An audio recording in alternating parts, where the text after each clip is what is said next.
Assalamualaikum warahmatullahi wabarakatuh. Halo teman-teman semua, saya Tiara Putri Salsabila dari Fakultas Teknik, jurusan Teknik Sipil Universitas Negeri Yogyakarta, NIM 19505241032. Pada kesempatan kali ini, saya akan membahas mengenai fasilitas atau infrastruktur yang berkaitan dengan teknik sipil. Fasilitas atau infrastruktur yang berkaitan dengan teknik sipil di Indonesia ada banyak jenisnya. Yang pertama yaitu ada bangunan gedung. Gedung sendiri bisa berupa gedung perkantoran, gedung rumah sakit, ataupun gedung sekolah. Yang kedua yaitu ada bendungan. Bendungan dapat berupa bendungan waduk, dapat berupa bendungan embung. Yang ketiga, fasilitas teknik sipil yang lain yaitu jalan. Jalan dapat berupa jalan nasional, jalan provinsi, jalan kabupaten, jalan kota, ataupun jalan desa. Dan yang terakhir adalah jembatan. Jembatan dapat berupa rangka atas ataupun jembatan rangka bawah.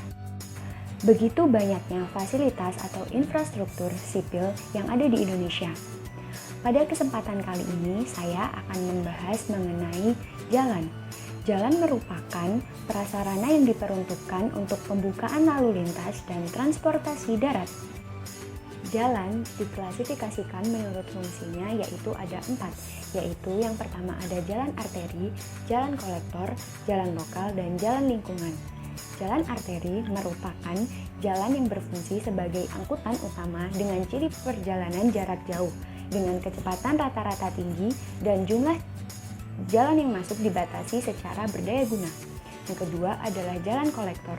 Jalan kolektor merupakan jalan umum yang berfungsi melayani angkutan pengumpul, pembagi dengan ciri-ciri jarak sedang dengan kecepatan rata-rata sedang. Yang ketiga adalah jalan lokal. Jalan lokal merupakan jalan angkutan umum setempat dengan ciri-ciri perjalanan jarak sedang dengan kecepatan rata-rata rendah. Yang terakhir yaitu jalan lingkungan. Jalan lingkungan merupakan jalan yang berfungsi melayani angkutan lingkungan dengan ciri-ciri perjalanan dengan kecepatan rata-rata rendah. Nama jalan ini adalah Jalan Ring Road Utara yang terletak di Kabupaten Sleman. Digolongkan dengan jalan nasional dengan ciri marka yang terdapat tanda marka membujur berwarna putih dan kuning secara bersamaan. Selain itu, jalan nasional memiliki ciri jarak jauh dan kecepatan rata-rata tinggi. Berikut ini merupakan kondisi Jalan Monjali. Jalan Monjali merupakan contoh jalan kolektor. Jalan Monjali menghubungkan antara Jalan Palagan Tentara Pelajar dan Jalan M. Sangaji. Disebut sebagai jalan sekunder karena jalan ini melayani angkutan pengumpulan dengan ciri jarak dan kecepatan rata-rata sedang dengan peranan pelayanan jasa distribusi untuk masyarakat di dalam kota. Keadaan lalu lintas di Jalan Monjali tergolong ramai lancar. Sedangkan jalan ini merupakan Jalan Malioboro yang merupakan jalan lokal yang berada di tengah kota Jogja. Jalan Malioboro menghubungkan antara Jalan Pasar Kembang dan Jalan Ahmad Yani dengan ciri-ciri jarak dan kecepatan rendah. Jalan ini merupakan Jalan Klebengan. Jalan Klebengan merupakan jalan lingkungan yang terletak di lingkungan Gor Klebengan. Keadaan lalu lintas di Jalan Klebengan pada jam 11 siang terlihat lengang. Klasifikasi jalan menurut peruntukannya dibagi menjadi 2, yaitu ada jalan umum dan jalan khusus. Jalan umum merupakan jalan yang diperuntukkan bagi lalu lintas umum, termasuk jalan tol. Sedangkan untuk jalan khusus merupakan jalan yang tidak diperuntukkan untuk lalu lintas umum dalam rangka distribusi barang dan jasa yang dibutuhkan secara khusus. Contoh dari jalan khusus yaitu berupa jalan kehutanan, jalan perkebunan, jalan inspeksi pengairan, jalan di kawasan industri, dan jalan di kawasan pelabuhan. Sedangkan klasifikasi jalan umum menurut kelasnya dibedakan menjadi 4. Yang pertama ada jalan bebas hambatan atau biasa disebut jalan tol, dan yang kedua adalah jalan raya. Jalan raya merupakan jalan biasa. Yang ketiga adalah jalan sedang, dan yang terakhir adalah jalan kecil. Dari klasifikasi jalan umum menurut kelasnya tersebut, di sini saya akan membahas lebih dalam mengenai jalan tol. Jalan tol atau biasa disebut jalan bebas hambatan. Tapi, apakah kalian tahu arti sebenarnya dari jalan tol? Jalan tol memiliki singkatan yaitu Text on Location. Jalan tol merupakan jalan umum dan sebagai jalan arteri. Nah, untuk pengertian dari jalan tol sendiri menurut Peraturan Pemerintah Nomor 15 Tahun 2005, jalan tol merupakan jalan umum yang merupakan bagian dari sistem jalan nasional yang penggunaannya diwajibkan membayar atau kita dapat membayar pajak saat masuk melalui tol. Banyak yang bertanya, kenapa ketika kita melewati jalan tol, kenapa kita harus membayar? Karena kan jalan tol merupakan jalan umum. Nah, kenapa hal itu terjadi? Hal itu terjadi karena pembebanan membayar pajak melalui jalan tol tersebut dimanfaatkan untuk pengembalian investasi dengan pemeliharaan dan pengembangan jalan. Nah, pengguna jalan tol akan mendapatkan keuntungan berupa penghematan berupa biaya operasi kendaraan atau berupa BOK dan waktu dibandingkan apabila kita melewati jembatan non-tol.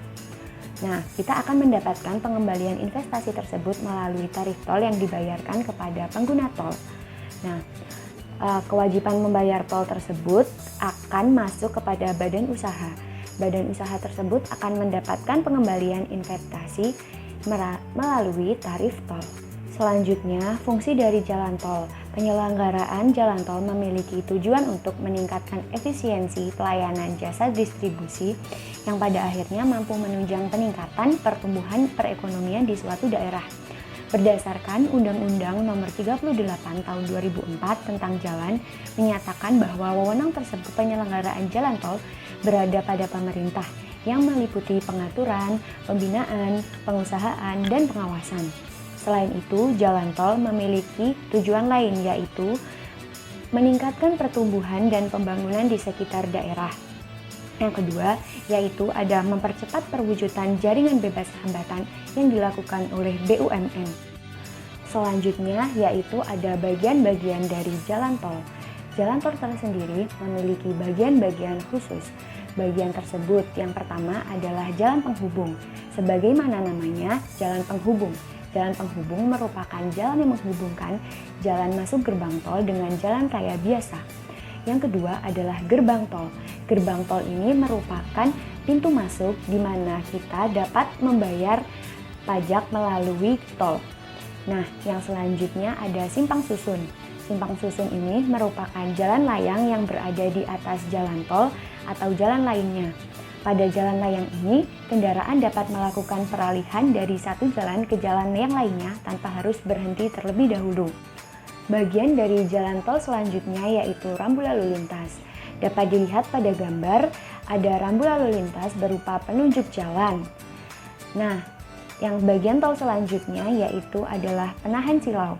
Penahan silau merupakan sebuah alat yang dimanfaatkan untuk menahan dari pantulan lampu dari arah berlawanan. Hal ini dapat membuat pandangan menjadi lebih jelas dan tidak terganggu. Nah, untuk bagian dari komponen jembatan selanjutnya yaitu adalah guardrail. Guardrail adalah pagar pengaman yang menjadi pembatas antara jalan tol yang berlawanan arah. Adanya guardrail tersebut membuat pengendara dapat menghindari tabrakan dari arah yang berlawanan apabila terjadi potensi kecelakaan. Nah, guardrail tersendiri terbuat dari rel besi atau baja panjang. Selain itu, untuk menghindari diri dari tabrakan, adanya pengaman jalan atau guardrail ini membuat pengendara bisa terhindar dari kejatuhan dari sungai atau jurang yang ada di sekitar jalan tol. Bagian-bagian dari tol selanjutnya yaitu adalah rest area. Rest area atau tempat peristirahatan merupakan sebuah tempat yang bisa dimanfaatkan untuk melepas penat setelah sekian lama melakukan perjalanan menuju tempat selanjutnya. Nah, menurut peraturan perundang-undangan mengenai lalu lintas dan angkutan jalan, ada aturan yang menyebutkan bahwa setiap orang yang mengemudikan kendaraan umum selama 4 jam diwajibkan untuk beristirahat selama sekurang-kurangnya setengah jam, baik untuk sekedar ke toilet, makan, atau keperluan lainnya. Oleh karena itu, jalan tol dilengkapi dengan fasilitas berupa rest area atau tempat peristirahatan untuk pengendara. Nah, selanjutnya ada bahu jalan. Bahu jalan merupakan tempat berhentinya kendaraan dalam keadaan darurat saat terjadi gangguan pada kendaraan. Nah, gangguan tersebut dapat berupa macet atau mogok. Nah, pada jalur ini tidak diperkenankan untuk mendahului kendaraan yang lainnya. Secara dimensi minimum, bahu jalan biasa digunakan di hilir mudik kendaraan dalam kondisi darurat setidaknya 2,5 meter hingga 3,5 meter. Nah, bagian-bagian dari tol selanjutnya yaitu adalah media jalan. Media jalan merupakan jarak pemisah antara jalan tol yang berlawanan arah. Nah, tujuan dari adanya media jalan ini adalah untuk keselamatan pengendara agar tidak terjadi kecelakaan.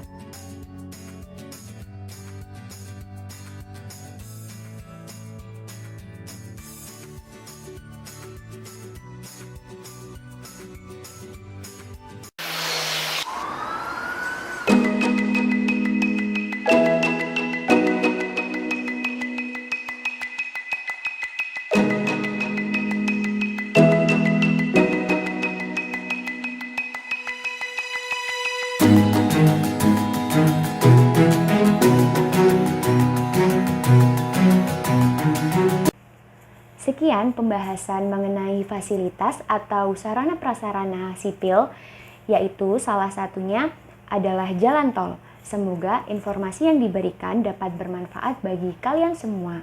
Terima kasih dan wassalamualaikum warahmatullahi wabarakatuh.